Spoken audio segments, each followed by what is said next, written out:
እንደምን አመሻችሁ። እግዚአብሔር በቸርነትና በምሕረቱ እስከዚህ ሰዓት ድረስ ስላደረሰን ስሙ የተመሰገነ ይሁን። እንኳን አደረሳችሁ።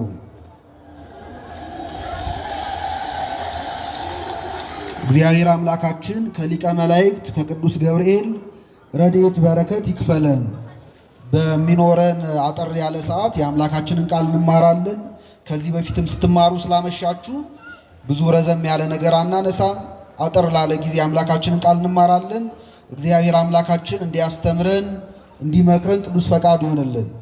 በዚህ በማቴዎስ ወንጌል ምዕራፍ 14 ቁጥር 28 ላይ ባለው ኃይለ ቃል መነሻነት እንማማራለን። ጌታ ሆይ አንተስ ከሆንክ በውሃው ላይ ወደ አንተ እመጣ ዘንድ እዘዘኝ በሚል ቃል እንማራለን። እስኪ በሉ ከኔ ጋር ጌታ ሆይ አንተስ ከሆንክ በውሃው ላይ ወደ አንተ እመጣ ዘንድ እዘዘኝ። ስለ ቃሉ የአምላካችን ስም የተመሰገነ ይሁን። በዚህ በማቴዎስ ወንጌል ምዕራፍ 14 ላይ እጅግ በጣም ብዙ ታሪኮች ተፈጽመው እናገኛለን። ለምሳሌ የክርስቶስን መንገዱን ያቀና ጥርጊያውን ያበጃጅ የነበረው ታላቁ ሰማዕትና ሐዋርያ ነቢይ ቅዱስ ዮሐንስ እንደሞተ የተጻፈው በዚህ በማቴዎስ ወንጌል ምዕራፍ 14 ላይ ነው። የዮሐንስ ደቀ መዛሙርት ወደ ክርስቶስ መጥተው ዮሐንስን ሄሮድስ እንደገደለው ነገሩት። ክርስቶስ የዮሐንስን ሞት በሰማ ጊዜ ወዲያው ወደ ምድረ በዳ በታንኳ ፈቀቅ አለ ይላል። እንግዲህ ዮሐንስ ዕድሜ ልኩን የኖረው በምድረ በዳ ስለነበር ያን የምድረ በዳ ሰው መናኙን ክርስቶስ ለማሰብ ወደ ምድረ በዳ በታንኳ ፈቀቅ ብሎ ቆየ። ነገር ግን ክርስቶስ ያስተምራቸው የነበሩ ሕዝብ ክርስቶስ ወደ ምድረ በዳ መሄዱን ባዩ ጊዜ አብረው ተከትሎት ወደ እርሱ መጡ። አምላካችን ክርስቶስ ጥቂት አዝኖ ሲመለስ ሕዝቡ ተሰብስበው ተመለከታቸውና አይቶ አዘነላቸው። ክርስቶስን የሚከተሉት በጣም ብዙ ሕዝብ ነበሩ። ከነዚያ መካከል አንዳንዶቹ ድውያነ ሥጋ ነበሩ። የሥጋ ሕመም የነበረባቸው የክርስቶስን ፈውስ ተአምራቱን ተስፋ የሚያደርጉ የተቸገሩ ነበሩ። አንዳንዶች ደግሞ የሚራቡ ክርስቶስ አበርክቶ ህብስት አበርክቶ ያበላናል ብለው የክርስቶስን ህብስት ማበርከት ተስፋ አድርገው የሚራቡ የሚጠሙ ክርስቶስን የሚከተሉ ነበሩ። አምላካችን ሕዝቡን ባየ ጊዜ አዘነላቸው። ወደ እነርሱም ቀርቦ ሕመማቸውን ይፈውስላቸው ነበር። በጣም ብዙ ሰዎች የታመሙ ነበሩ። ክርስቶስ ሕሙማነ ሥጋን በተአምራቱ እየፈወሰ ሕሙማነ ነፍስን የቃሉን ደግሞ ትምህርት የሚያስፈልጋቸውን ደግሞ እያስተማረ እየገሰጸ ቆየ።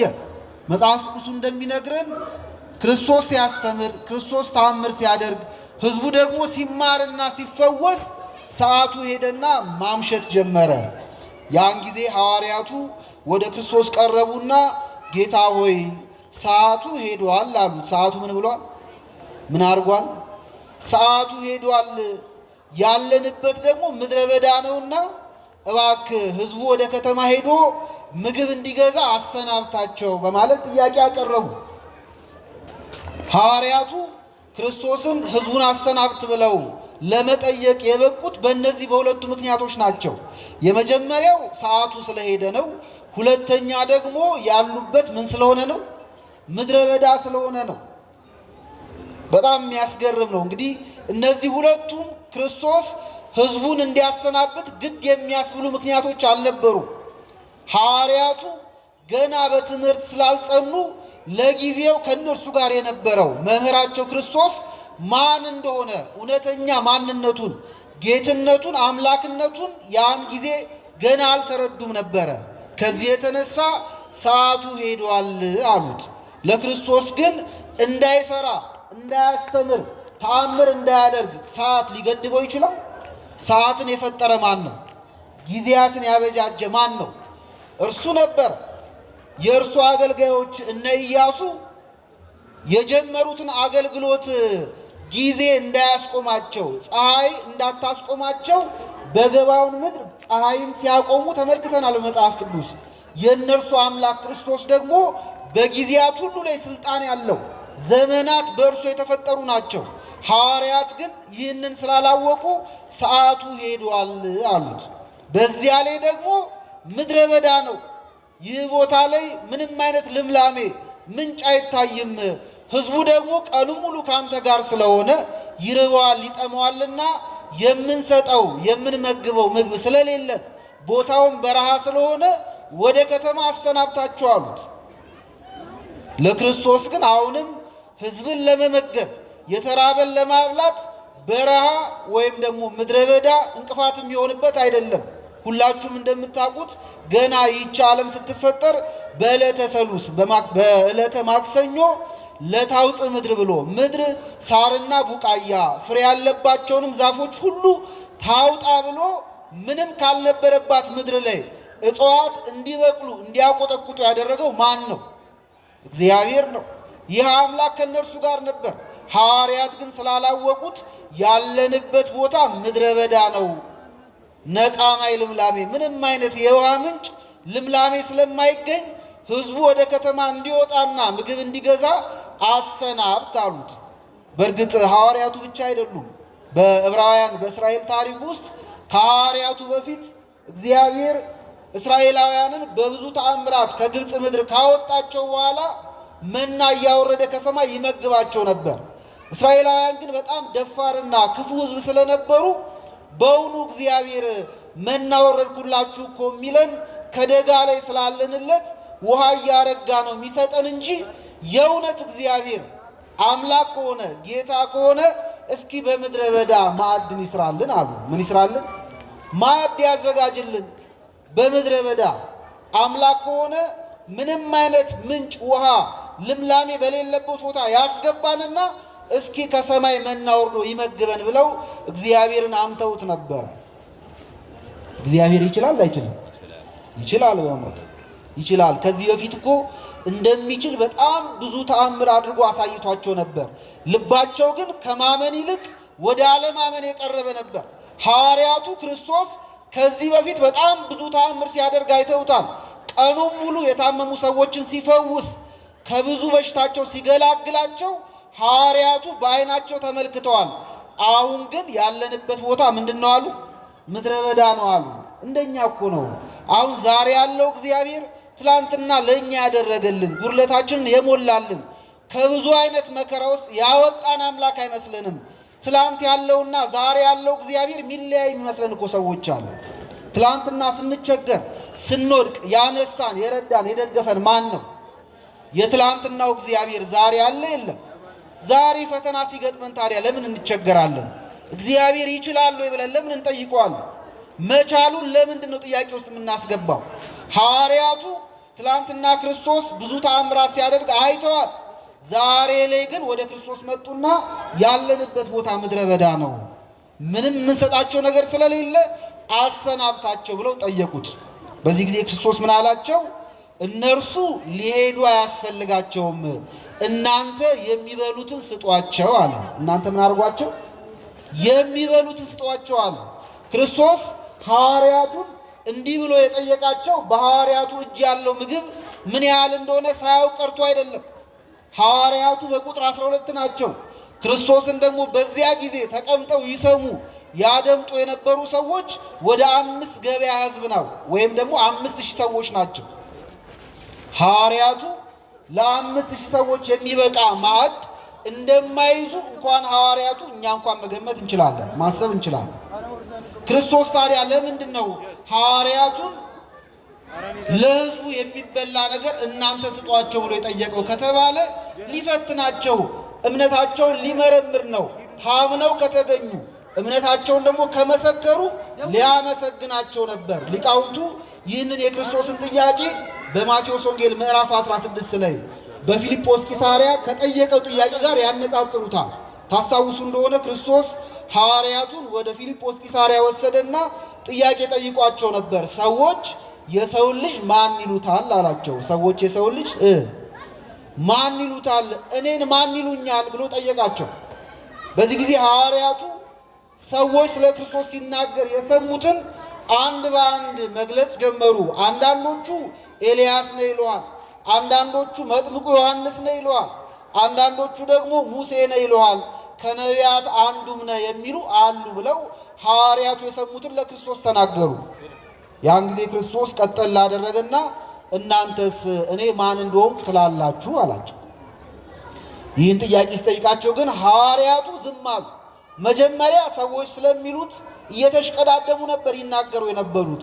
ስለ እኔ ግን እናንተ ምንድን ነው የምታስቡት? ምን ትላላችሁ? እምነታችሁ ምንድን ነው ብሎ ሲጠይቃቸው ግን ሐዋርያቱ ዝም አሉ። ብዙ ጊዜ እኛ ቤተክርስቲያንን ከውጭ ሆነው የሚቃወሙ ሰዎች ምን ይላሉ? ምን ብለው ነው ቤተክርስቲያን የሚጠይቁት? ምን ብለው ይነቅፋሉ ቢባል አብዛኞቻችን በውጭ በኩል ያለውን ነቀፋውን፣ ስድቡን፣ ሐሜቱን ብዙዎቻችን እናውቃለን። ለዚህ እንግዳ አይደለንም። ብዙ ጊዜ ግን እንግዳ ምን ሆነው ለቤተክርስቲያን ትምህርት ነው። ቤተክርስቲያንስ ስለ ክርስቶስ ምን ታስተምራለች? የቤተክርስቲያን እምነቷ ምንድን ነው ብንባል ግን ብዙዎቻችን አንደበታችን ይዘጋል፣ መናገር አንችልም። ሐዋርያቱን ክርስቶስ እናንተስ እኔ ማን እንደሆንኩ ትላላችሁ ሲላቸው ዝም አሉ። ከሐዋርያት መካከል ግን ቅዱስ ጴጥሮስ ፈጠን አለና አንተማ የሕያው የእግዚአብሔር ልጅ ማን አለው? ኢየሱስ ክርስቶስ ነህ ብሎ መሰከረ። በዚህ ጊዜ ክርስቶስ የዮና ልጅ ስምዖን ሆይ አንተ ብፁዕ ነህ ብሎ ስለዚህ የእምነት ምስክርነቱ አመስግኖት ነበር። አሁንም ክርስቶስ ሐዋርያቱን እነዚህ ሕዝብ ሊሄዱ አያስፈልጋቸውም፣ እናንተ የሚበሉትን ስጧቸው ያለው በሐዋርያቱ እጅ ምን ያህል ምግብ እንዳለ ሳያውቅ ቀርቶ ሳይሆን እምነታቸውን እንዲመሰክሩ ነበር። ጌታ ሆይ በእኛ እጅ ያለው ጥቂት ነው፣ ነገር ግን ደግሞ ከእኛ ጋር ያለው አንተ የበረከት አምላክ ስለሆንክ ከአንተ ጋር ጥቂቱ ምን ያደርጋል? ይበዛል ብለው እንዲመሰክሩ ነበር። ሐዋርያቱ ግን ለዚህ ምስጋና አልታደሉም። አያችሁ፣ እናንተ የሚበሉትን ስጧቸው ሲላቸው ክርስቶስ ጌታ ሆይ በእኛ እጅ እኮ ያለው 2 ዓሣና 5 እንጀራ ነው። 2 ዓሣና 5 እንጀራ አይደለም ለ5 ገበያ ሕዝብ ለእኛ ለ12 እንኳን ምን አያደርገን? አይበቃንም፣ የሚበላ ነገር የለንም እኛም ራሱ ብሎ መለሱለት ሐዋርያቱ። ክርስቶስ የጠየቃቸው የነበረው ጥቂቱን እንዲያበዛላቸው ጥቂቱን ይዘው እንዲቀርቡ ነበር። ሐዋርያቱ ግን ያለን ጥቂት ነው አይበቃም አሉት። በዚህ ጊዜ አምጡት ያላችሁ ብሎ አስመጣ። ክርስቶስ ያንን ባረከውና 5 እንጀራና 2 ዓሣ በዚያ ስፍራ የተሰበሰቡትን ሕፃናትና ሴቶች ሳይቆጠሩ ወደ 5000 የሚሆኑ ሰዎችን መግቦ 13 መሶብ ተርፎ ተነስቷል።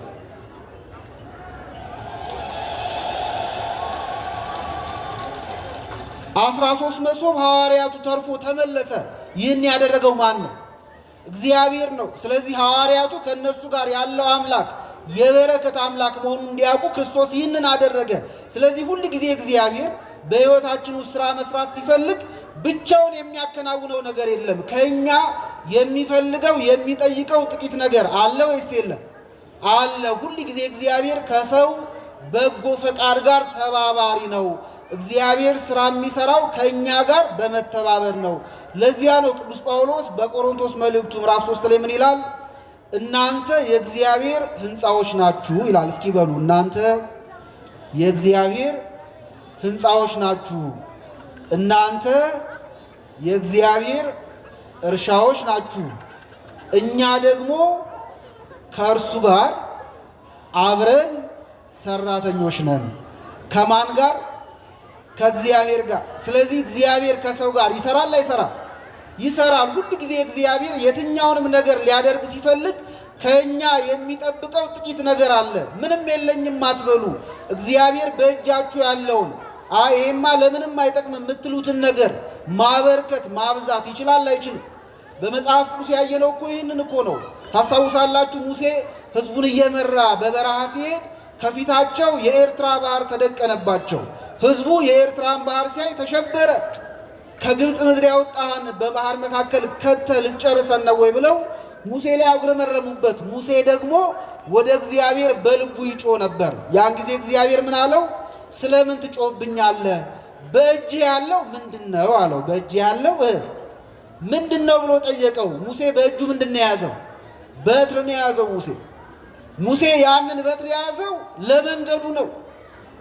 ያችን በትር የቀጠፋት በምድያም ምድር በጎቹን ሲጠብቅ እነዚያ ከበጎቹ መካከል የሚያምፁ ከመንገድ የሚወጡ ቢኖሩ እነዚያን ለመከልከልና ለማሰማራት አስቦ ይሆናል። ያችን እንጨት የቆረጠው? እንጨቱ ኤርትራ ባህርን ሊያሻግረው ይችላል አይችልም? ስለዚህ ሙሴ በእጁ የያዘው በትር እንደኛ አስተሳሰብ የማይጠቅም ነበር፣ ለምንም የማይሆን ነበር። እግዚአብሔር ግን የኤርትራን ባህር ለመክፈል የተጠቀመው ምንም አይጠቅምም የሚባለውን የማንን በትር ነው? እግዚአብሔር አይረባም በምንለው ነገር ስራ ይሰራል አይሰራም? ስለዚህ እግዚአብሔር ምን አላችሁ ሲባል ያለን ጥቂት ነገር ይዞ መቅረብ ያስፈልጋል እንጂ ይሄማ አይጠቅምም ይሄ አይሆንም ብላችሁ ወደ ኋላ አትሽሹ። ሐዋርያቱን የጠየቃቸው ያላቸውን ጥቂት ነገር 5ቱን እንጀራና 2ቱን ዓሣ ይዘው እንዲቀርቡ ነበር። ስለዚህ ክርስቶስ ያን አበረከተና ሕዝቡን መገበ። ሕዝቡን ከመገበ በኋላ ግን የተማረው የተጽናናው ከስብራቱ የተጠገነው የራበው ሕዝብ ከጠገበ በኋላ ግን ወዲያው ክርስቶስ እነዚያን ሕዝብ አሰናበታቸው ይላል። ምን አረጋቸው? አሰናበታቸውና ከእነሱ ተለይቶ ወደ ተራራ ወጣ። እጅግ በጣም የሚያስደንቅ ነው። ይህ ታሪክ ለእኛ ምሳሌ ነው። ክርስቶስ ያደረገው ይህ ተግባር ለእኛ የምንማርበት የምንገሰጽበት ነው። እስኪ ብዙ ጊዜ እናንተ ደስ የሚላችሁ ካዘነ ከተገዘ የእኛን እርዳታ የእኛን እጅ ከሚፈልግ ሰው ጋር ነው ወይስ ደስ ካለው ሰው ጋር ነው መዋል የሚያስደስታችሁ? የትኛው ነው የሚሻላችሁ? ብዙ ጊዜ ሰው የሚመርጠው ከተቸገረና ካዘነ ይልቅ ደስ ከሚለው ጋር ነው አብሮ መቀመጥ የሚፈልገው። ክርስቶስ ሕዝቡ በተቸገሩ ጊዜ፣ በታመሙ ጊዜ፣ በደዌ በሚጨነቁበት ጊዜ፣ በተራቡ ጊዜ ከእነርሱ ጋር አብሮ ነበር። ሕመማቸው ከተፈወሰላቸው፣ ረሃባቸው ከታገሰላቸው በኋላ ግን ክርስቶስ ሕዝቡ ምን አረገ? አሰናበተና ወደ ተራራ ወጣ። ይህ ለእኛ አብነት ነው። እኛም ዛሬ ቁጭ ማለት የሚያስደስተን የሚገባው መዋል ማደር ሊያስደስተን የሚገባው ከተቸገሩ ሰዎች ጋር ነው እንጂ ደስ ካላቸው ከሞላላቸው ሰዎች ጋር መሆን አይገባም። በእውነቱ ክርስቶስ በተግባር ያሳየን ይህንን ነው። ከተራቡት ጋር አብረን ሆነን መቸገር፣ እነሱም መርዳት ማገዝ ያስፈልጋል። ሲጠግቡስ ደግሞ ለእነሱ ካደረግንላቸው በኋላ ጎደሏቸው ሲሞላስ ያን ጊዜ ክርስቶስ ልክ ወደ ተራራ እንደወጣው እኛም ደግሞ ወደ ቤተ ክርስቲያን ዞር ማለት ወደ እግዚአብሔር ፊታችንን መመለስ አለብን። ለሰው የሚያስፈልገውን ነገር ካደረጋችሁ በኋላ እንዲያመሰግናችሁ አትጠብቁ። ምን እንዲያረጋችሁ? እንዲያመሰግናችሁ አትጠብቁ። በእውነቱ አንዳንድ ሰው አድርጎ ቀኑን ሙሉ ሲመሰግን መዋል ይፈልጋል። ቤተ ክርስቲያን እርዱ ሲባል አንዳንድ ሰው ይረዳና ከረዳ በኋላ በቤተ ክርስቲያን ውስጥ የተለየ ቦታ እንዲሰጠው የተለየ መቋሚያ እንዲሰራለት ይፈልጋል። ይህ ትክክል አይደለም። በእውነቱ የሚያስፈልገውን ነገር ካደረግን በኋላ ወደ እግዚአብሔር ፊታችንን መመለስ ዞር ማለት አለብን። ክርስቶስ በተአምሩ ፈወሳቸው፣ የተራቡትን አበላቸው። ካበላ በኋላ ሕዝቡን ምን አረጋቸው? አሰናበታቸው። ሕዝቡን አሰናበተና ወደ ተራራ ወጣ። ወደ ተራራ ሲወጣ ግን ያሰናበተው ሕዝቡን ብቻ አይደለም፣ ሐዋርያቱን ደግሞ ዘወር ብሎ ወደ ታንኳው እንዲገቡ ግድ አላቸው ይላል። ወደ ምን እንዲገቡ? ወደ ታንኳ እንዲገቡ ግድ አላቸው ይላል። ክርስቶስ ለምንድን ነው ሐዋርያቱን ወደ ታንኳ እንዲገቡ ግድ ያላቸው? ከዚህ ታሪክ መጻፍ በፊትም ሆነ በኋላ ክርስቶስ ሐዋርያቱን ወደ ታንኳ እንዲገቡ ሲያስገድዳቸው፣ ግድ ሲላቸው አናገኝም። ስለምንድን ነው ግድ ያላቸው የሚለውን ሊቃውንተ ቤተክርስቲያን ሲተረጉሙልን ምን አሉ? ሕዝቡ ሕመሙ ከተፈወሰለት፣ ረሃቡ ከታገሰለት በኋላ ስለ ክርስቶስ ምን ብሎ ማሰብ ጀመረ? ይህ ሰው ስንታመም የሚፈውሰን ስንራብ ደግሞ የሚያበላን ከሆነ እንዲህ ያለውን እኮ ሲያገኙ ዝም ብሎ ማሰናበት አይገባም፣ ብንችል ብንሾመው ብናነግሰው ብለው አሰቡ ይላል። ብናረገው መልሱ እስቲ። ብናነግሰው ብሎ ክርስቶስን ማንገስ አሰቡ። ይህንን ሐሳባቸውን ግን ወደ ሐዋርያት ይዘው መጡ። ምክንያቱም ሕዝቡ ክርስቶስን ማንገስ ቢፈልጉም የት እንደሚውልና የት እንደሚያደርግን አያውቁም። ይህን የሚያውቁት ማ ብቻ ናቸው? ሐዋርያቱ ብቻ ናቸው። ከእሱ ጋር ውለው ከእሱ ጋር የሚያድሩ ሐዋርያት ናቸው ይህን የሚያውቁት። ስለዚህ ወደ ሐዋርያቱ መጡና እኛ ክርስቶስን ማንገስ እንፈልጋለን፣ ወዴት እንደሚውል ወዴት እንደሚያደርግን አናውቅምና እባካችሁ እናንተ አግዙን፣ ተባበሩን አሉ። ሐዋርያቱ ይህን ሲሰሙ ደስ አላቸው። ተስፋ አድርገው ሲጠባበቁት የነበረው ቀን የቀረበ የደረሰ መሰላቸው። ሐዋርያት ክርስቶስ ተአምር ሲያደርግ፣ የሞተ ሲያስነሳ፣ እውር ሲያበራ፣ ለምጽን ሲያነጻ፣ ህብስት ሲያበረክት ሲመለከቱት በኃይል በስልጣን ቀስ ብሎ ወደ ሄሮድስ ዙፋን የሚቀርብ በሄሮድስ ዙፋን ላይ የሚቀመጥ ንጉሥ አድርገው ነበር ያስቡት የነበረው። ለዚያ እኮ ነው በዚህ ወንጌል ስናነብ ለምሳሌ ዮሐንስና ያዕቆብ ወደ ቤታቸው ሄደው እናታቸውን ሲያስጨንቁት ትመለከታላችሁ። ክርስቶስ የሰው ልጅ ዳግመኛ በክብር ሲመጣ ብሎ ሲናገር ስለሰሙት ወደ እናታቸው ሄዱና መምህራችን ክርስቶስ ሊነግስ ነው መሰለን። ምን ሊያደርግ ነው? የንግስና ዘመኑ ስለቀረበ በነገሰ በከበረ ጊዜ አንደኛችንን በቀኙ ሌላችንን ደግሞ በግራው እንዲሾመን ቦታ እንዲሰጠን እባክሽ ለምኝልን ብለው እናታቸውን ተማጽነዋታል። እናትየውን መታ ክርስቶስን ለምነዋለች። ሐዋርያቱ ክርስቶስ እከብራለሁ ብሎ ሲናገር የሚከብር የመሰላቸው በሄሮድስ ዙፋን ላይ ነበር። የክርስቶስ ግን ዙፋን ልዩ ነች አይደለችም? የክርስቶስ ዙፋን መስቀል ነች። ምንድነች አልኳችሁ? ክርስቶስ የሚጠጣው ጽዋ ሞት ነው። ለዚያ እኮ ነው በዚህ በዮሐንስ ወንጌል ምዕራፍ 7 ላይ ምን ይላል ቅዱስ ዮሐንስ ሲናገር ኢየሱስ ገና አልከበረምና ይላል። እስኪ በሉ ኢየሱስ ገና አልከበረምና መንፈስ ቅዱስ አልወረደም ነበር። ምን አልወረደም ነበር? ማን ስላልከበረ? ኢየሱስ ክርስቶስ ስላልከበረ። ምን ማለት ነው? ኢየሱስ ገና አልከበረምና ማለት ኢየሱስ የሚከብረው መስቀል ላይ ነው። አያችሁ፣ የክብር ዙፋኑ ምንድነው? መስቀል ነው። ስለዚህ ኢየሱስ አልከበረምና ማለት ኢየሱስ ገና አልተሰቀለምና መንፈስ ቅዱስ ምን አላረገም ነበር? አልወረደም ነበር። ክርስቶስ ሳይሰቀል ደም ሳይፈስ ስርየት አይገኝም። መንፈስ ቅዱስ ሊወርድ አይችልም። ስለዚህ የክርስቶስን መሰቀል ቅዱስ ዮሐንስ መክበር ብሎ ሲጠራው ታገኛላችሁ። ስለዚህ ክርስቶስ የሚከብረው በመስቀል ላይ ነው። የንግስና ዙፋኑ መስቀል ነው። ሐዋርያቱ ግን ለጊዜው ይህን አልተረዱም ነበርና በሄሮድስ ዙፋን የሚቀመጥ ስለመሰላቸው ሕዝቡ እናንግሰው ብለው ሐሳብ ሲያቀርቡ ደስ አላቸው። ተስፋ ሲያደርጉ ሲጠባበቁት የነበረው ጊዜ የቀረበ መሰላቸው። ደስ አላቸው በጣም። ስለዚህ ግድ የለም በቃ እሱን ማስማማት ማግባባቱ ለእኛ ተው ብለው ከሕዝቡ ጋር ሲነጋገሩ ክርስቶስ ስላያቸው ሐዋርያቱን ወደ ታንኳው ግቡ ብሎ ምን አላቸው ይላል? ግድ አላቸው። ወደ ታንኳው ግቡ አላቸው። ምክንያቱም ክርስቶስ ወደዚህ ምድር የመጣው በመልዕልተ መስቀል ላይ ወጥቶ ሁላችንን ከወደቀብን እርግማን ሊዋጀን ነው እንጂ በሄሮድስ ዙፋን ላይ ሊቀመጥ አይችልም። አይደለም፣ እርሱ ንጉሥ ነው። ነገር ግን ንጉሥነቱ ለይሁዳ ወይም ለኢየሩሳሌም ብቻ ሳይሆን ለሰማይና ለምንድን ነው? ለምድር ንጉሥ የሆነ አምላክ ነው። የእሱ ንግስና በአንድ በሄሮድስ ዙፋን ሊወሰን አይችልም። የመጣው ስለ ሁላችን ለመሞት ነው። ራሱን ለመከራ አሳልፎ ለመስጠት ነው። ለማገልገል ነው እሱ ራሱ እንደተናገረው። ስለዚህ ሐዋርያቱን ገሰጻቸው። ወደ ታንኳው ግቡ ብሎ ምን አላቸው ይላል? ግድ አላቸው ይላል። ሐዋርያቱ ወደ ታንኳው ገቡ።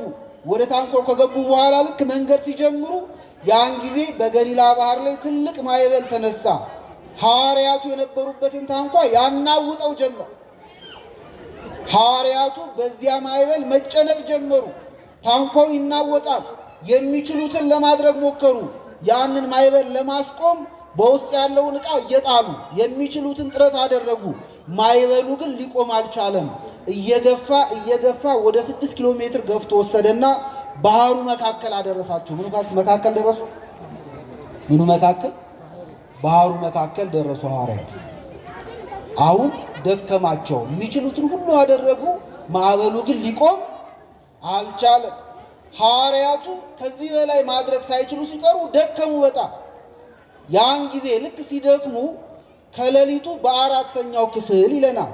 በአራተኛው ክፍል ማለት ከ9 ሰዓት እስከ 12 ሰዓት ባለው በጨለማው ጊዜ ማለት ልክ 9 ሰዓት ላይ ከሌሊቱ በአራተኛው ክፍል በባህር ላይ የሆነ አካል ወደ እነሱ እየተራመደ ሲመጣ ሐዋርያት አዩ።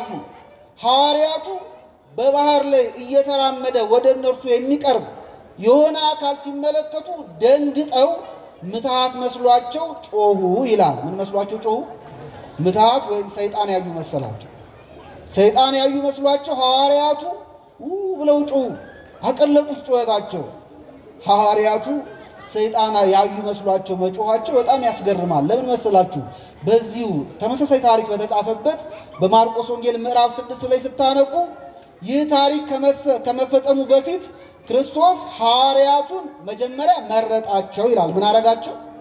12 ሐዋርያትን መረጠና እንደገና ደግሞ ሁለት ሁለት እያደረገ ንስሐን እንዲሰብኩና አጋንንትን እንዲያወጡ ስልጣን ሰጥቶ ላካቸው ይላል። ስለዚህ ሐዋርያቱ ከዚህ ታሪክ መፈጸም በፊት ከክርስቶስ ንስሐን እንዲሰብኩና አጋንንትን እንዲያወጡ ስልጣን ተቀብለው በየመንደሩ ገብተው ሰብከዋል። አጋንንትንም ምን አድርገዋል?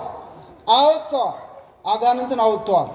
አጋንንትን እንዲያወጡ ስልጣን የተሰጣቸው አጋንንትን ያወጡ የነበሩ ሐዋርያት ግን አሁን በታንኳ ላይ ሆነው በባህር ላይ የሚንቀሳቀስ አካል ሲመለከቱ ሰይጣን ያዩ መስሏቸው ምን አደረጉ?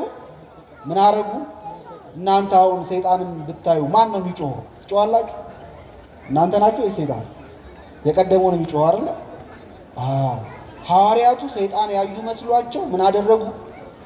ምን አደረጉ? ጮኹ። ሐዋርያቱ ጮኹ። በዚህ ጊዜ ወደ እነርሱ ቀረብ ባለና ክርስቶስ እኔ ነኝ አትፍሩ ብሎ አጽናናቸው። አትፍሩ አላቸው። ሐዋርያቱ አትፍሩ እኔ ነኝ ብሎ ክርስቶስ ሊያጽናናቸው ሞከረ። ይህን ቃል አሰማቸው። ሐዋርያቱ ግን ለምንድን ነው የጮሁት? በባህር ላይ ወደ እነሱ እየተራመደ የሚመጣውን አካል ክርስቶስ ነው ብለው ለምን አላሰቡም ከተባለ ሁለት ምክንያቶችን ማቅረብ እንችላለን። የመጀመሪያው ሐዋርያቱ ክርስቶስ ይመጣል ብለው ተስፋ ያደርጉት የነበረው ገና ማዕበሉ ምን ሲያደርግ ነበር? ሲቀሰቀስ ሲነሳ፣ ገና ከባህሩ ዳር እያሉ ማዕበሉ ሲነሳባቸው ያን ጊዜ ክርስቶስ ይመጣል ብለው ነበር ተስፋ ያደርጉት የነበረው። ክርስቶስ ግን በፈተናው መጀመሪያ ጊዜ መጥቷል? አልመጣም? ወደ እነሱ አልመጣም ነበረ። ወደ ባህሩ መካከል ከገቡ በኋላ ሐዋርያት የሚችሉትን ሁሉ ካደረጉና ከደከሙ በኋላ ነው ክርስቶስ ወደ እነርሱ የመጣው። ይህ ለእኛ እኮ የሚያሳየን ነገር አለ። እግዚአብሔር ሁል ጊዜ ፈተና ገና ሲቀሰቀስ ወደ ፈተና ልንገባ ገና ደጁ ጫፉ ላይ ስንደርስ ያን ጊዜ እግዚአብሔር መጥቶ ከዚያ ነገር ሊያወጣን አይችልም። አንዳንዴ እግዚአብሔር በመከራ ውስጥ እንድንጸና ፈተና ወደኛ ከመጣ በኋላ የአቅማችንን ትግል እንድናደርግ እኮ ይጠብቃል ከኛ። ሁል ጊዜ እግዚአብሔር ከፈተና ሊያወጣን አይችልም። ፈተና ወደኛ እንዳይደርስብን ሊያደርግ አይችልም። ዛሬ ቤተክርስቲያናችን የምታስበው በዓል ቅዱስ ገብርኤል ያዳናቸው እነዚያ 3 ወጣቶች እኮ እግዚአብሔር ናቡከደነጾር ወዳዘጋጀው እሳት እንዳይገቡ ማድረግ ይችላል አይችልም? መልሱ። ይችላል አይችልም? ይችላል እኮ። እግዚአብሔር ግን እንዳይገቡ አላደረጋቸው። አንዳንድ ጊዜ እግዚአብሔር ከፈተና ላይጠብቀን ይችላል። ወደ ፈተና እንድንገባ በፈተና ውስጥ ጸንተን እስክንቆም ድረስ እግዚአብሔር የዘገየ ሊመስል ይችላል። ያ ማለት ግን ትቶናል ማለት አይደለም። ሁል ጊዜ እግዚአብሔር የእርሱን እርዳታ እንድንቀበል እኛም የአቅማችንን እንድንሞክር ይፈልጋል። እግዚአብሔር የአቅማችንን ሳንሞክር የምንችለውን ትግል ሳናደርግ ሳንጥር እግዚአብሔር ዝም ብሎ እየነጠቀ ሊያወጣን አይችልም። ለምን ይህን ያደርጋል ከተባለ ቅዱስ ዳዊት ምን ይላል መሰላችሁ? እግዚአብሔር በአውሎ ነፋስና በወጀብ ይላል። በአውሎ ነፋስና በምን መንገድ አለው ይላል። ምን አለው? ስለዚህ እግዚአብሔር አንተን ከፈተና ማውጣት ብቻ ሳይሆን በፈተና ውስጥ ደግሞ ማጽናት ይችላል አይችልም? ፈተናውን እየረገጥን እንድናልፍ ማድረግ ይችላል አይችልም? አሳይቶናል። 3 ሕፃናት ወደ እሳቱ እንዲጣሉ ፈቀደ እግዚአብሔር። ናቡከደነጾር እጥላቸዋለሁ ብሎ ፎክሮ ሲጥላቸው እግዚአብሔር በመካከል ጣልቃ አልገባም። ከገቡ በኋላ ግን በእሳት ውስጥ እየተመላለሱ እንዲዘምሩለት ማድረግ ችሏል አልቻለም? እግዚአብሔር ይህን አድርጓል። ነቢየ እግዚአብሔር ዳንኤልም ማስታወስ ትችላላችሁ። ዳንኤል ወደ ተራቡ አናብስት ጉድጓድ ሲጣል እግዚአብሔር ወደዚያ ጉድጓድ እንዳይገባ ማድረግ ይችላል አይችልም? ግን ይህንን አላደረገም እግዚአብሔር። ዳንኤል ወደ አናብስት ጉድጓድ እንዲገባ ፍቃዱ ነበር። ስለዚህ እግዚአብሔር ሲገባ ጣልቃ አልገባም። ገባ ዳንኤል ወደ አናብስቱ ጉድጓድ ከገባ በኋላ ግን እነዚያ በጣም ጨካኝ የነበሩ የተራቡትን የአናብስቱን ባህሪ ገራለት አልገራለትም? ገርቶለታል። አያችሁ፣ እግዚአብሔር በመከራ በፈተና ውስጥ መንገድ ያዘጋጃል አያዘጋጅም? ያዘጋጃል። ስለዚህ ከኛ እግዚአብሔር የሚፈልገው ትንሽ ጥረት አለ።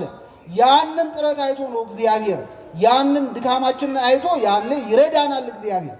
ሐዋርያቱ የሚችሉትን ሁሉ አደረጉ፣ ታገሉ፣ ማዕበሉን ለማስቆም ሞከሩ። ልክ ግን ሲደክማቸው ተስፋ መቁረጥ ሲጀምሩ ያን ጊዜ ክርስቶስ ወደ ማን መጣ?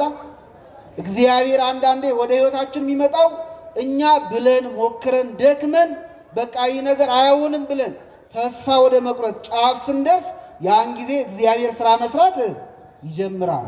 እግዚአብሔር ይነሳል ያለ ይሄን ነው የምናየው። ስለዚህ ሐዋርያቱ ደክመው ክርስቶስ ረስቶናል በቃ አይመጣም ብለው በተዘናጉበት ሰዓት ክርስቶስ ወደ እነርሱ በባህር ላይ እየተራመደ ሲመጣ ሲያዩት ምትሃት መሰላቸው፣ ሰይጣን ያዩ መሰላቸውና ሐዋርያቱ ሁሉ ይጮሁ ጀመር። ሁለተኛ ሐዋርያት ክርስቶስን በባህር ላይ ሲመለከቱት የጮሁበት ምክንያት ወይም ክርስቶስ ነው ብለው ያልጠበቁበት ምክንያት ይህ ታሪክ በወንጌል ላይ ሲፈጸም ለሁለተኛ ጊዜ ነው። ለስንተኛ ጊዜ ነው? ከዚህ በፊት ሐዋርያቱና ክርስቶስ በታንኳ ሲጓዙ ማዕበል ተቀስቅሶ ነበር እና ያ ማዕበል ከተቀሰቀሰ በኋላ ሐዋርያቱ ክርስቶስን በታንኳ ውስጥ አንቀላፍቶ ስለነበረ መተኛት ማንቀላፋት የሚስማማው የእኛን ሥጋ ስለለበሰ ፍጹም ሰው ስለሆነ ክርስቶስ በታንኳ ውስጥ ሆኖ ምን አድርጎ ነበር? አንቀላፍቶ ነበረ። ያን ጊዜ ሐዋርያቱ ቀሰቀሱት። ስንጠፋ አይገድም ወይ ብለው አስጨነቁት ክርስቶስን። ከዚያ ክርስቶስ ተነሳና ነፋስና ማዕበሉን ምን አደረገው? ገሰጸው። ስለዚህ ክርስቶስ ነፋስና ማዕበሉን ሲገስጽ ያዩት ከእነርሱ ጋር በታንኳ ውስጥ ሆኖ ነው። ስለዚህ ከእነርሱ ጋር ስላልነበር ክርስቶስ በሌላ መንገድ ይህንን ማዕበል ይህንን ባህር ይገስጻል የሚል አይነት ግምት አልነበራቸውም ሐዋርያቱ። ባልጠበቁት መንገድ ክርስቶስ በውሃ ላይ እየተራመደ ወደ እነሱ ሲመጣ ክርስቶስ ነው ብሎ ለማሰብ ወይም ለመቀበል በጣም ተቸገሩ ሐዋርያቱ። አያችሁ፣ ብዙ ጊዜ እግዚአብሔር እኛ ስራ እንዲሰራ የምንፈልገው እኮ እኛ በምንገምተውና በምንጠብቀው መንገድ ነው እንጂ በራሱ አምላካዊ በሆነ አሰራሩ እኮ አይደለም። አንድ ሰው ወደ እግዚአብሔር ሲጸልይ መልሱን በሐሳቡ እኮ ያውቋል፣ ወስኗል። ኦልሬዲ እግዚአብሔር ሆይ ተቸግሬያለሁ አይደለም የሚለው። እግዚአብሔር ሆይ ገንዘብ ምን አድርገኝ፣ ገንዘብ ስጠኝ፣ ገንዘብ ያስፈልገኛል። ወደ እግዚአብሔር ልመና አይደለም እኛ የምናቀርበው፣ ኮማንድ ነው፣ የኛ ትእዛዝ ነው። እንደዚህ አድርግ ነው የምንለው። እኛ በምናስበውና በምናቅደው ብቻ ነው እግዚአብሔር እንዲሰራ እንዲንቀሳቀስ የምንፈልገው። የእግዚአብሔር ግን መንገዱ ብዙ ነው አይደለም? ነው አይደለም? እኛ እንደምናስበው ብቻ ሳይሆን እሱ እንደሚያውቀውና እንደሚፈቅደውም ጭምር ነው የሚሰራው። ሐዋርያቱ የሚያድናቸው የሚመስለው በታንኳ ውስጥ ቢሆን ነበር። አያችሁ፣ ከእነርሱ ጋር ከእኛ ጋር በታንኳ ውስጥ ቢሆን ኖሮ ይህንን ማዕበል በገሰጸልን እያሉ ሲያስቡ፣ ክርስቶስ ግን በባህር ላይ እየተራመደ ወደ እነሱ መጣ።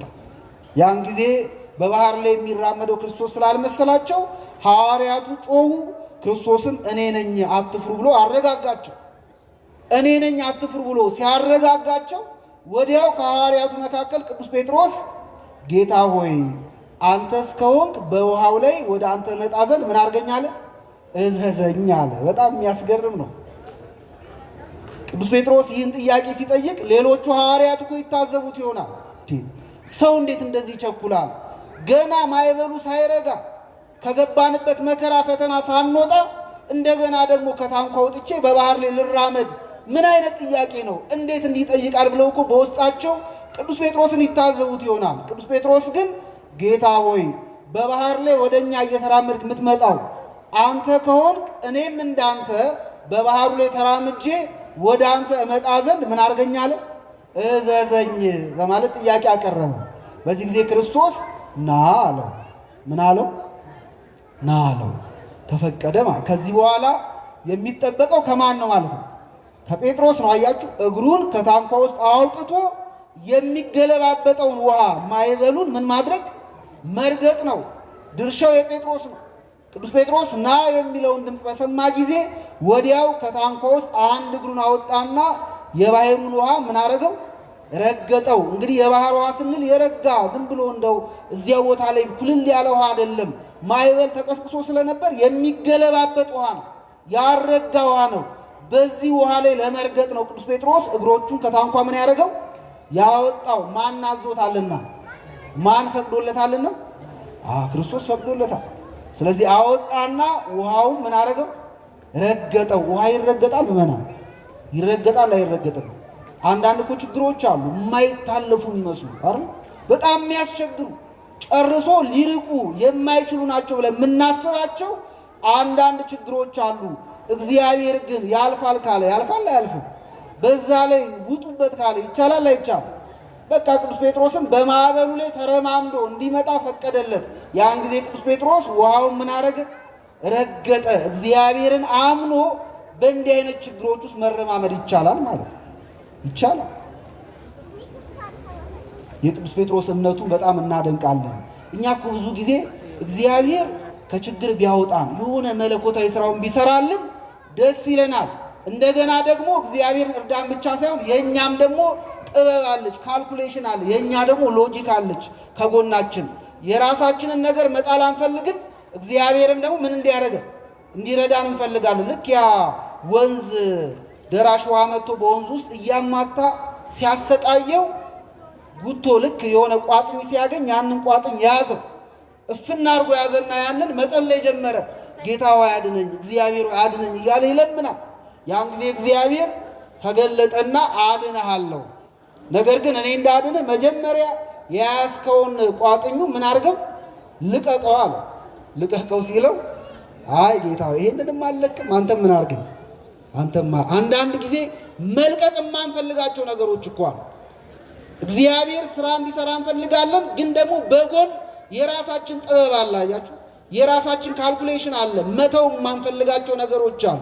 ቅዱስ ጴጥሮስ ና ብሎ ክርስቶስ ካዘዘው በኋላ በታንኳ ውስጥ መቆየት አያስፈልግም። ስለዚህ ወጣና ውሃውን ምን አደረገው? በእምነት የሚደረግ ነው ይሄ። አያችሁ፣ በእምነት የሚደረግ ረገጠው። ውሃውን ሲረግጠው ውሃው እንደ የብስ ሆነለት። ቅዱስ ጴጥሮስ በሚገለባበጠው በማዕበል ላይ እየረገጠ ወደ ማን መምጣት ጀመረ? ወደ ማን መምጣት? ወደ ክርስቶስ መምጣት ጀመረ። ትምህርታችን እየጨረሰ ነው። ወደ ክርስቶስ መቅረብ ጀመረ።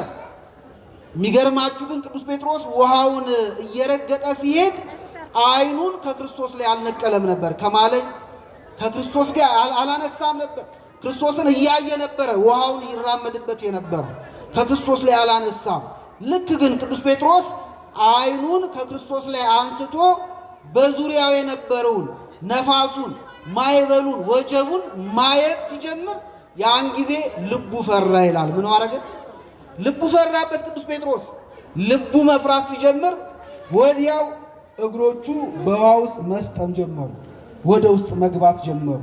ቅዱስ ጴጥሮስ እንዲህ ሊሆን የቻለው ዓይኑን ከማላይ ስላነሳ ነው። ከማላይ ስላነሳ አንዳንድ ጊዜ ዓይናችን እግዚአብሔር ላይ መርጋት አለበት። አባቶቻችን እስቲልነስ ይሉታል። እግዚአብሔር ላይ ዓይናችንን ተክለን መቆየት። በቃ ብዙ ጊዜ መከራም ያስፈራ ችግሮች ሁሉ ልባችንን የሚያርዱት ከእግዚአብሔር ይልቅ ዓይናችን ማን ላይ ስለሆነ ነው? እነዚያ መከራዎች ላይ ችግሮች ላይ ስለሆነ ነው። ዓይኑን ከእግዚአብሔር የማያነሳ ሰው ምንም አይነት መከራ፣ ምንም አይነት ችግር ሊያናውጠው ሊያስፈራው አይችልም። ስለዚህ ሁል ጊዜ ዓይናችን በክርስቶስ ላይ መሆን አለበት። ከእርሱ ላይ መነሳት የለበትም። በእውነት ቅዱስ ጴጥሮስ ክርስቶስን ብቻ በሚያይበት ጊዜ ውሃ አላሰጠመውም ነበር። ልክ ግን በዙሪያ ያለውን ነፋሱን፣ ወጀቡን፣ ማዕበሉን ማየት ሲጀምር ያን ጊዜ ልቡ ምን አደረገ? ፈራ። ልባችን የሚፈራው መከራውን ብቻ ስናስብ ነው። በመከራ ውስጥ ግን የማይተወን የማይጥለን እግዚአብሔርን ስናስብ ግን ይሁሉ መከራ ይጠፋል፣ ይሻርልናል። ስለዚህ ቅዱስ ጴጥሮስ ከክርስቶስ አንስቶ ዓይኑን መከራው እነዚያን ወጀብ ሲመለከት፣ ነፋሱ ሲመለከት መስጠም ጀመረ። ልክ መስጠም ሲጀምር ወደ ክርስቶስ መጮ ጀመረ። ጌታ ሆይ ልሰጥም ነውና ምን አድርገኛል? ልጠፋ ነው ልሞት ነውና አድነኝ ብሎ ለመነ። ወዲያው ክርስቶስ እጁን ይዞ ከዚያ ማዕበል አወጣውና ወደ ታንኳው ገቡ። ልክ ታንኳው ሲገቡ ግን ማዕበሉ ምን አደረገላቸው? ቆመላቸው ይላል። የዚህ የወንጌል ታሪክ ዛሬ ከምናከብረው ታሪክ ጋር ተያያዥነት ስላለው ነው ያነሳነው። ቅዱስ ጴጥሮስ ሐዋርያቱ በዚያ ማዕበል ታንኳ ውስጥ ሆነው ሲጨነቁ ክርስቶስ ወደ እነርሱ በማዕበሉ ላይ በመጣ ጊዜ የጠየቀው ጥያቄ ጌታ ሆይ ይህንን ማዕበል አስቁምልን አይደለም። ጌታ ሆይ አንተስ ከሆንክ በውሃው በማዕበሉ ላይ ወደ አንተ መጣ ዘንድ ምን አድርገኝ ነው? ምን አድርገኝ ነው? እዘዘኝ ብሎ ነው የለመነው። ይህ የቅዱስ ጴጥሮስ እኮ ጥያቄ ለእኛ ሲሆን ልመና ይሆናል። ክርስቲያኖች መለመን ያለባቸው ይህ ነው። የክርስቲያን ሕይወት ሁላችሁም እንደምታውቁት መጽሐፍ ቅዱስም እንደሚናገረው የመከራ ሕይወት ነው። ራሱ ክርስቶስ ምን አላቸው ለሐዋርያቱ? በዓለም ሳላችሁ መከራ አለባችሁ ይላል። ምን አለባችሁ? መከራ አለባችሁ ይላል። እውነተኛ የክርስቲያን ምስል ማለት በበጎች በተክሎች የተከበበ በግ ማለት ነው። ስለዚህ በተክሎች የሚከበብ በግ እንዲሁ በሰላም ደስ ብሎት እየተዝናና ሊኖር አይችልም። ስለዚህ የክርስትና ሕይወት መከራ አለበት። መከራን የሚጠላ ሰው ካለ ቀስ ብሎ ከክርስትና ሕይወት ማፈግፈግ መውጣቱ አይቀርም። አባ ጳጉሚስ የተባለ አባት ምን ይላል? ከመከራ የሚሸሹ ይላል። በሉ እስኪ ከመከራ የሚሸሹ ከእግዚአብሔር ይሸሻሉ። ከማን ይሸሻሉ? ስለዚህ መከራ የሚጠላ ክርስቲያን አይደለም። በመከራ ሕይወት ውስጥ በክርስትና ሕይወት ውስጥ መከራ አለ። ምክንያቱም ዋጋ የምናገኘው ስንፈተን ስለሆነ ወደ እግዚአብሔር መንግሥት እየተዝናናን ደስ ብሎን በልተን ጠጥተን ጠግበን ልንገባ አንችልም። ቅዱስ ጳውሎስ እንደተናገረው በብዙ መከራ በብዙ ድካም ወደ እግዚአብሔር መንግሥት እንገባ ዘንድ አለን ይላል። በብዙ መከራ። ስለዚህ መከራ መምጣቱ አይቀርም። ክርስቲያኖችም ጸሎታቸው መሆን ያለበት መከራ አታምጣብኝ፣ ችግር አታሳየኝ አይደለም። እንደዚህ ተብሎ አይጸለይማ። እንዲህ ተብሎ አይጸለይም። ቅዱስ ጳውሎስ በሁለተኛ ቆሮንቶስ ምዕራፍ 12 ላይ ቀድሞ የጸለየውን ጸሎት ይነግረናል። ምን ይላል? ቅዱስ ጳውሎስ በጣም ኃይለኛ እንደ ስንጥር የሚወጋ ራስ ምታት ነበረበት እና እግዚአብሔርን ስለዚህ ነገር እንዲያርቅለት ከሕመሙ እንዲፈውሰው ከአንድ ጊዜ 3 ጊዜ እንደለመነው ይናገራል። በኋላ ግን ልመናው አርቅልኝ፣ ይህንን በሽታ አጥፋልኝ የሚለው ልመና ትክክል እንዳልሆነ ስለተረዳና እግዚአብሔር ያንን ደዌ ያመጣው በምን ምክንያት እንደሆነ ስላወቀ መልእክቱን ሲጽፍልን ምን አለ መሰላችሁ? እየሰማችሁ ነው? ከመገለጥ ታላቅነት የተነሳ ይላል። እግዚአብሔር ከሰጠኝ ከጸጋዎች ከሀብታት ብዛት የተነሳ ከመገለጥ ታላቅነት የተነሳ እንዳልታበይ ይላል። እንዳልታበይ ሰውነቴን እንዳረሳ ስጋዬን የሚጎስም የሰይጣን መልእክተኛ ወይም ሕመም ደዌ ተሰጠኝ ይላል። ምን አረገኝ?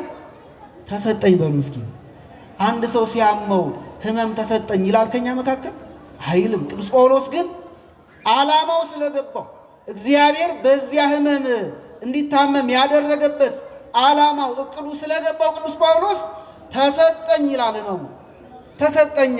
ስለዚህም ነገር አስቀድሜ ሳይገባኝ ምክንያቱን ሳልረዳ በፊት ስለዚህ ነገር ከአንዴም 3 ጊዜ ጌታዬን እባክህ አርቅልኝ ብዬ ለምኜው ነበረ። እርሱ ግን ጸጋዬ ይበቃሃል አለኝ ይላል። ምን ይበቃሃል? ጸጋዬ ይበቃሃል። ብዙ ጸጋዎችን ሰጥቻለሁ፣ እሱ ይበቃል፣ ኃይሌ በድካም ይፈጸማል አለኝ ይላል። ስለዚህ ክርስቲያን ሁሉ ጊዜ ወደ እግዚአብሔር አርቅልኝ፣ አጥፋልኝ ብቻ ብሎ መለመን የለበትም። አንዳንድ ጊዜ ልመናችን እንደ ቅዱስ ጴጥሮስ መሆን አለበት። ጌታ ሆይ በውሃው ላይ ወደ አንተ መጣ ዘንድ ምን አድርገኝ? በመከራ ላይ በዚህ በማይበሉ በወጀቡ በመከራው በፈተናው ወደ አንተ እመጣ ዘንድ እዘዘኝ በማለት መከራው ከእግዚአብሔር ጋር እንዲያገናኘን እንዲያጣብቀን መለመን አለብን እንጂ መከራውን አርቅልኝ የሚለው እውነተኛ ክርስቲያን የሚጸልየው ጸሎት አይደለም። ቅዱሳን አባቶቻችን እንኳን መከራ ደርሶባቸው አይደለም ጤነኛ በሆኑባቸው ጊዜያቶች እንኳን እግዚአብሔር እንደረሳቸው ነበር እኮ የሚያስቡ። ሕመም ደዌ ካልጎበኛቸው በቃ እግዚአብሔር የሆነ ድካም አግኝቶብኛል፣ ለዚህ ጸጋ የምበቃ ስላልሆንኩኝ በቃ እግዚአብሔር ረስቶኛል፣ ትቶኛል ይላሉ እንጂ ያልታመሙበትን ጊዜ እግዚአብሔር እንደወደዳቸው አድርገው አያስቡም። እግዚአብሔር ይወደናል ማለት እንዳንታመም፣ እንዳንራብ፣ እንዳንቸገር ያደርገናል ማለት አይደለም። እንደውም እግዚአብሔር የሚወዳቸው በጣም ብዙ ቅዱሳን በመጽሐፍ ቅዱስ ውስጥ ተፈትነዋል። አልተፈተኑም? ተፈትነዋል። አልተፈተኑም? እግዚአብሔር የሚወደው ሰው ይታመማል አይታመምም? ይፈተናል አይፈተንም? ይፈተናል። በወንጌል እኮ ተቀመጠልን። በዮሐንስ ወንጌል ላይ እንደምናገኘው አልዓዛር የሚባል ሰው ነበር። ክርስቶስ በጣም የወደው የነበረ ሰው እና ይህ ሰው ታሞ ነበር። ለሞት የሚያበቃ ሕመም አግኝቶት ነበር እና እህቶቹ ወደ ክርስቶስ ላኩበት ከቢታንያ ሆነው እና የምትወደው ወንድም አልዓዛር ታሟል አሉት። የምትወደው ማን? ስለዚህ ክርስቶስ የሚወደው ሰው ምን ያደርጋል ማለት ነው? ይታመማል፣ ይፈተናል ማለት ነው። መጸለይ ያለብን እነዚያ ፈተናዎች ወደ ማን እንዲያደርሱን ነው? ወደ እግዚአብሔር እንዲያደርሱን ነው። እግዚአብሔር በዚያ መከራ ውስጥ የምንታገስበትን ትዕግስት፣ ድል የምንነሳበትን ደግሞ ጥንካሬ እንዲሰጠን መለመን፣ በመከራ ውስጥ የሚገኘውን ጸጋ እንዳያሳጣን እግዚአብሔርን ደጅ መጥናት ነው እንጂ ፈተና አርቅልኝ ብሎ ጸሎት የለም በእውነቱ። ለዚህ እኮ ነው ፈተና ስለሚጠቅም የሚገርማችሁ እዚህ ወንጌል ላይ 2 ጊዜ ነው ይህ ታሪክ የተፈጸመው። የመጀመሪያው አስቀድሜ እንደነገርኳችሁ ክርስቶስ ከእነርሱ ጋር በታንኳ ውስጥ እያለ ነበር ማዕበል የተቀሰቀሰው። ሁለተኛው ደግሞ ክርስቶስ ከእነርሱ ጋር ሳይኖር ወደ ተራራ ወጥቶ ሳለ ነበር ሐዋርያቱ በታንኳ ውስጥ ሆነው በማዕበል ይጨነቁ የነበረው። ስለዚህ በክርስትና ሕይወት ውስጥ መከራ ፈተና አለ። መከራ ፈተና አለ ሲባል ትላንትና ካገኛችሁ መከራ ይልቅ ዛሬ ስትጸኑ የሚያገኛችሁ መከራ እየበለጠ ይመጣል። ሐዋርያቱ መጀመሪያ የተፈተኑት ከማን ጋር ሆነው ነበር? ክርስቶስ ከእነርሱ ጋር እያለ ነበር። ሁለተኛው ፈተና ግን ትንሽ የሚከብደው ከእነርሱ ጋር ማን አልነበረም? ክርስቶስ አልነበረም። ፈተናው ከብዷል፣ ከፍ ብሏል። ስለዚህ በክርስትና ሕይወታችን ውስጥ ፈተና እየጨመረ እየከበደ ሊመጣ ይችላል። የሚገርማችሁ ነገር ግን የመጀመሪያው ፈተና ሐዋርያቱ በማዕበል ከተጨነቁ በኋላ ክርስቶስ ማዕበልና ነፋሳቱን ገስጾ ጸጥ ሲያስብለው ሐዋርያቱ ምን አሉ መሰላችሁ? ይህ ነፋሳትና ማዕበል የሚታዘዙለት ማን ነው አሉ ይላል። ምን አሉ? በሉ እስቲ ማን ነው አሉ ይላል። ጠየቁ። አያችሁ፣ ክርስቶስ ማን ነው ብሎ እንዲያስቡ አደረጋቸው ፈተናው። ሁለተኛው ፈተና ግን አሁን ብቻቸውን ሆነው የተፈተኑት መከራ በጣም የተጨነቁበት ፈተና ግን ክርስቶስ በባህር ላይ የተራመደ መጥቶ ወደ ታንኳው ገብቶ ማዕበልና ነፋሱን ካስቆመ በኋላ ግን ሁለተኛው ፈተና ላይ ልክ እንደ መጀመሪያው ይህ ነፋሳትና ማዕበል የሚገስጸው ማን ነው አይደለም ያሉት። ምን አሉ መሰላችሁ? ይህስ የእግዚአብሔር ልጅ ነው አሉ ይላል። ይህስ የማ ልጅ ነው? አያችሁ፣ የመጀመሪያ ፈተና ሁል ጊዜ ያስጠይቃል። እግዚአብሔር ማን ነው እንደዚህ የረዳን ካጠገብ ያልተለየ ይህ ማን ነው ብለን እግዚአብሔርን እንድናውቀው ወደ እሱ እንድንቀርብ የሚጋብዝ ነው ሁል ጊዜ በሕይወታችን የሚመጡ የመጀመሪያዎቹ ፈተናዎች። ሁለተኞቹ ፈተናዎች ግን ጥያቄ የሚያስነሱ ሳይሆን ጥያቄ ምን የሚያደርጉ ናቸው? እንድንመልስ የሚያደርጉ። ሐዋርያቱ በሁለተኛው ፈተና ይህስ የእግዚአብሔር ልጅ ነው ብለው ወድቀው ሰገዱለት ይላል። ወድቀው ምን አደረጉለት? ስለዚህ ያያችሁ መከራ ለእግዚአብሔር እንድንገዛ ወድቀን እንድንሰግድለት ያደርጋል። ታዲያ ለእግዚአብሔር ካስገዛ ወድቀን እንድንሰግድለት ካደረገ መከራ ይምጣ ወይስ አይምጣ? መልሱ እስኪ። ከባድ ነው አይደል? ይምጣ ይምጣ ይምጣ እንጂ በእውነቱ በድሎት ውስጥ ሆነን እግዚአብሔርን ከምንረሳ ሕይወታችን ከሚበላሽ ከመንግስቱ ርቀን ከምንኖር ይልቅ በመከራ ውስጥ ሆነን ለእግዚአብሔር ብንገዛ ይሻላል አይሻልም? ይሻላል። የዚህ ወንጌል ታሪክ የሚያስረዳን እሱ ነው። ሐዋርያቱ በሁለተኛው ፈተና ይህስ የእግዚአብሔር ልጅ ነው ብለው ወድቀው ምን አደረጉለት ይላል? ሰገዱለት ይላል። እግዚአብሔር ወድቀን የምንሰግድበትን ፈተና ያምጣብን። የምንፈተንበት ከሱ የምንርቅበት እግዚአብሔር የምንክድበትን ፈተና ደግሞ ከኛ ያርቅልን። በሆነ ክርስቲያን ሕይወቱ ይሄ መሆን እንዳለበት ወንጌሉ ይነግረናል። ስለዚህ በመከራ ስንጨነቅ በሕይወታችን ውስጥ ወጀብ ማዕበል ሲበዛ ወጀብ ማዕበሉን አርቅልኝ ሳይሆን እንደ ቅዱስ ጴጥሮስ ጌታ ሆይ አንተስ ከሆንክ ይህ መከራ ይህ ፈተና ከአንተ ዘንድ ከሆነ በመከራው ላይ በማዕበሉ ላይ ወደ አንተ እመጣ ዘንድ ምን አድርግልኝ? እዘዘኝ ማለት ያስፈልጋል። የትምህርታችን ርዕስ ምንድን ነው? ጌታ ሆይ እስኪ በሉ ይህም ብለን እናበቃለን። ጌታ ሆይ አንተስ ከሆንክ በውሃው ላይ ወደ አንተ እመጣ ዘንድ እዘዘኝ። ይቆየን።